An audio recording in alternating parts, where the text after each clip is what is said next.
Muscle. It's definitely not easy to build, especially after you're no longer a beginner. So you might be working out hard and you're eating right, but no matter how hard you try, your muscles are still not growing.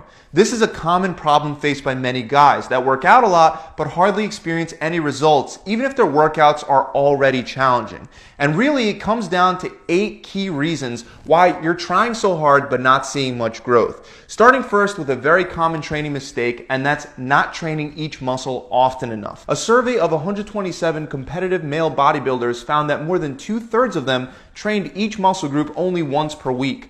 This is what's known as a bro split, where you work pretty much one muscle per day, and it allows you to really focus on that muscle and break it down for an incredible pump. But is that optimal? Well, the answer is no, as shown by multiple studies. Specifically, in one of these studies, researchers observed the difference in the rate of muscle growth between training a muscle once or 3 times per week with a similar total training volume between both groups. And the results showed that those who trained each muscle 3 times per week gained much more muscle than those who trained each muscle less often.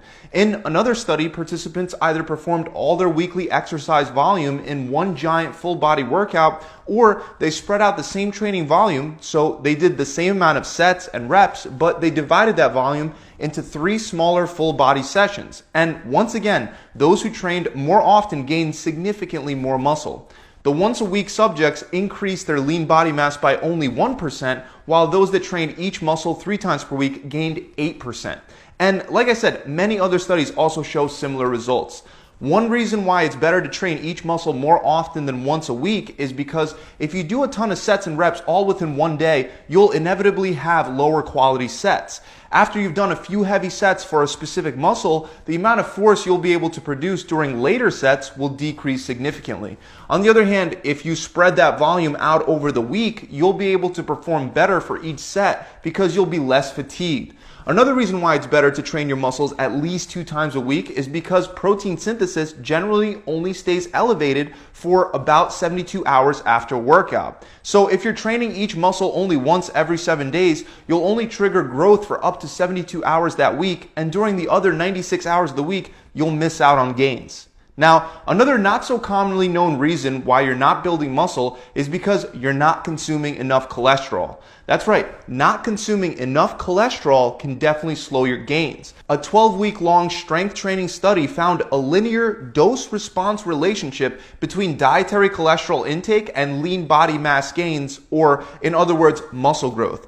This means that the more cholesterol they consumed, the more muscle they gained. In another study, researchers compared a high cholesterol diet of 800 milligrams per day to a low cholesterol diet of less than 200 milligrams per day. And the high cholesterol group had almost 3 times higher muscle protein synthesis rates for 22 hours after intense resistance training than the low cholesterol group. This showed that the higher cholesterol diet was actually beneficial for muscle growth. The researchers concluded that cholesterol may aid muscle growth by helping your body cope with inflammatory responses and by enhancing cellular communication. Now, this is all, of course, within good reason. There are good sources of cholesterol, and there are also bad sources of cholesterol. So make sure that you stick to eating enough healthy sources of fat to optimize muscle growth. Moving on, we have the next very common mistake that'll prevent you from building muscle, and that's not focusing on getting stronger.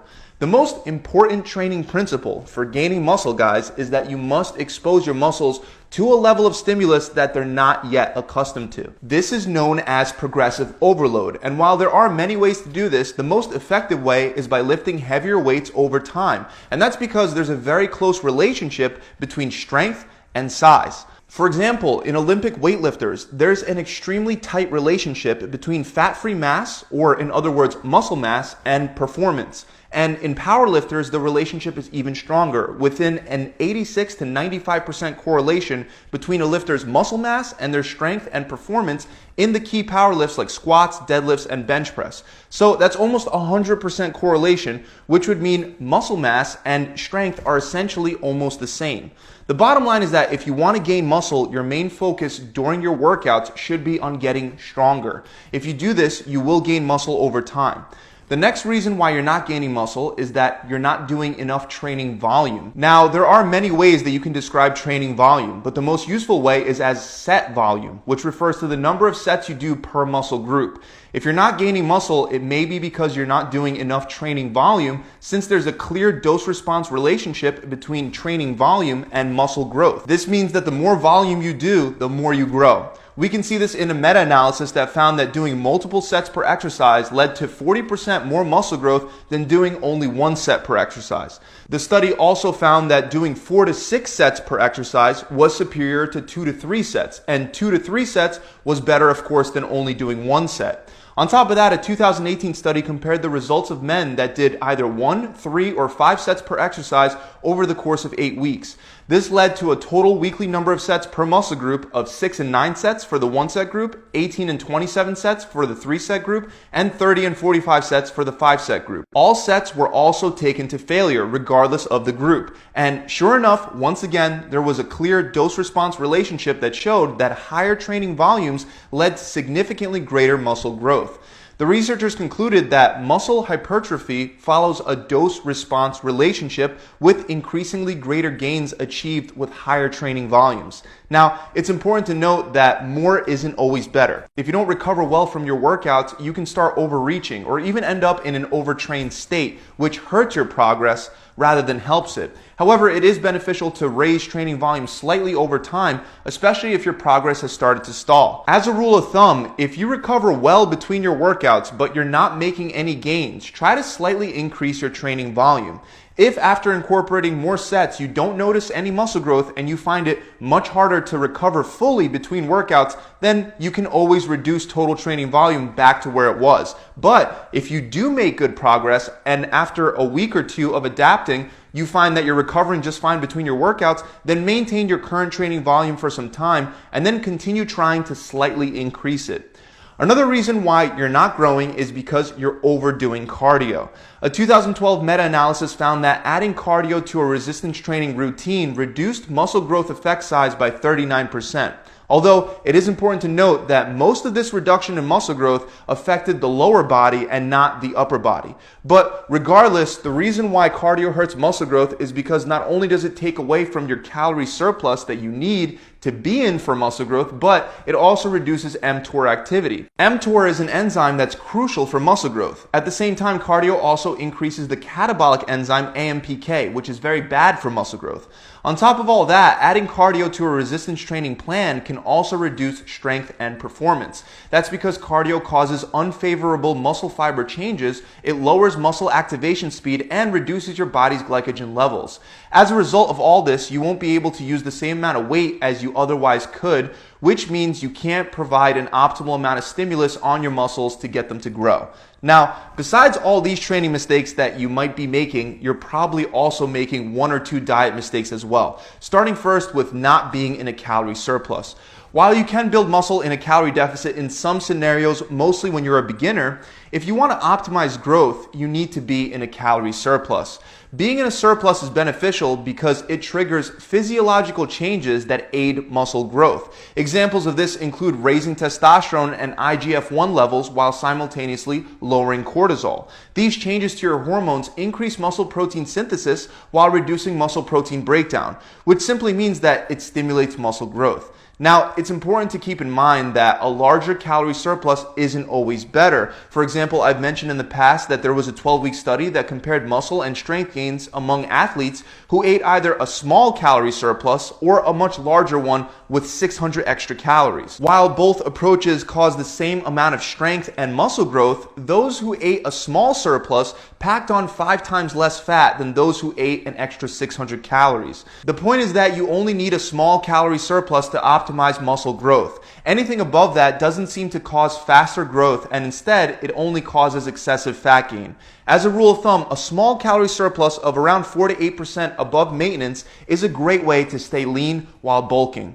Another diet-related reason why you're not growing is that you're not getting enough protein. As most of you already know, protein is crucial for muscle growth. That's because the amino acids found in the food you eat end up being used as building blocks for your muscles. To be more specific, muscle growth occurs when more amino acids are built up within a muscle than the amount that gets broken down on a daily basis. If that happens, your muscles are in a positive nitrogen balance, which leads to growth. However, to get your muscles into this state requires that you eat enough protein. But how much exactly is enough? Well, according to a 2008 meta-analysis, the answer is at least 1.6 grams of protein per kilogram of body weight per day. This works out to about 0.73 to 0.8 grams of protein per pound of body weight. So if you weigh 176 pounds, that means you need to be getting at least 128 grams of protein per day. That'll allow you to maximize all the muscle building benefits of protein. Now, even though you're welcome to eat more than that if you want, it won't have any added benefits. Finally, moving back to the quality of your workouts, another issue you might be running into is you're not training through a full range of motion. Research shows that you'll get better gains if you train through a full range of motion. For example, one study randomly divided 17 male students into two groups. Group number 1 did deep squats 3 times per week for 12 weeks. Group number 2 followed the same exact routine, except they only squatted through a partial range of motion. And the results showed that the deep squat group gained much more muscle on the quads than the group going for partials. In fact, as you can see in the image, the shallow squatters even lost muscle at some quad sites, indicating that a full range of motion is by far superior. Other studies also show similar results. But you might be wondering, what about going through a full range of motion helps you build more muscle? Well, first of all, it produces a higher level of muscle activation. The second thing is that different portions of a movement emphasize different parts of your muscles. So you might miss out on stimulating all parts of a specific muscle if you go for partial reps. On top of that, overloading muscles in their stretch position, which is something that you do with full range of motion exercises, that seems to be particularly important for muscle growth because it stimulates muscle hypertrophy by influencing the sarcomeres within your muscles in a way that increases a muscle's length, allowing for greater muscle building potential. So that about wraps it up, guys. I really hope that you enjoyed this video. If you have, make sure you subscribe to the channel. And if you're looking for a simplified approach to burning fat or building muscle that's streamlined and comes with a full workout plan, a video exercise library, a customizable diet plan, a recipe book, and an accountability coach to help guide you through the whole process, visit my website where you can get all of this for free just by putting your best foot forward and sticking to the plan. To find out more, click the link in the description below, or you can visit my website directly at gravitytransformation.com. I'll see you guys soon.